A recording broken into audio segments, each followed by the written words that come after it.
Kurt Angle versus Baron Corbin in Kurt Angle's WWE retirement match.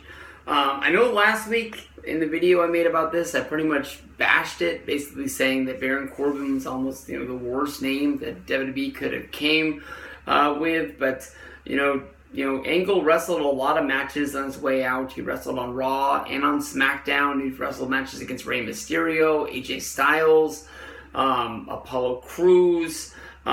We've got just about every, I guess you can say, Kurt Angle dream match.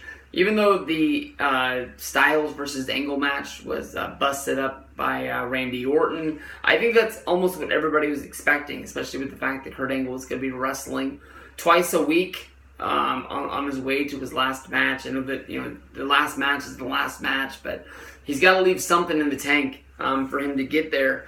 But the dream matches that I was sort of pulling out of my hat for Angle to have at WrestleMania with him, Samoa Joe, Sting, AJ Styles, sort of pulling off of those TNA rivalries that he had, maybe even John Cena, one of the last rivalries that he had in WWE before leaving. I guess you can say Kurt Angle's run in the company since coming back, Baron Corbin really is his biggest rival. Since Corbin is the guy who took his Monday Night Raw GM spot away before the Authority came in to fix wrestling back in December, took it away from Baron Corbin, and Kurt Angle just sort of became an active wrestler on the roster, which was honestly kind of weird. Angle's run with him wrestling, I think every match that he's had.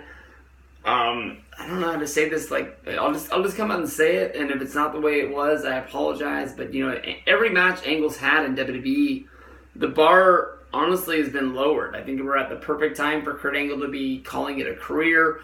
I think that he would be a great character in WWE if they really do need sort of a GM or somebody to pop up here and there along the way and do something. But if this is a real retirement and he is leaving WWE to go home, I wouldn't be surprised to see big money sort of thrown at him to wrestle independents. And I'm not going to be a guy to sort of hate on him for going out there and doing it. So lots of talk surrounding this match was that John Cena would show up and sort of beat up Baron Corbin. Cena and Corbin have been going back and forth on Twitter, which does not put out the flames on that fire.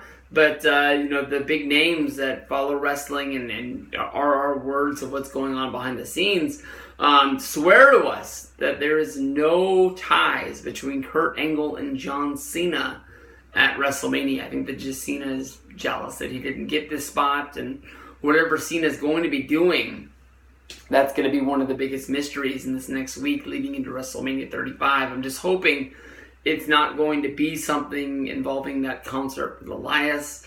Elias called out The Rock for a long damn time, and nobody showed. So I'm hoping that's not the direction they're going. But Kurt Angle, if he would have wrestled any other guy, if he would have wrestled, the list of guys, Sting, AJ Styles, Samoa Joe, John Cena, I thought that it would be better for him to actually lose his retirement match. And I thought that would be a way for the fans to really get that one last sort of applause in for him as, the winner got their exit, and, they gave Angle the full-on walkout.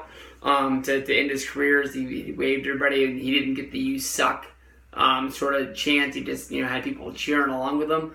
But I don't know. Wrestling against Baron Corbin, Kurt Angle better freaking win. That's all I gotta say, guys. So WrestleMania 35, we got Angle, tip of the hat of the great career, and you better win this one.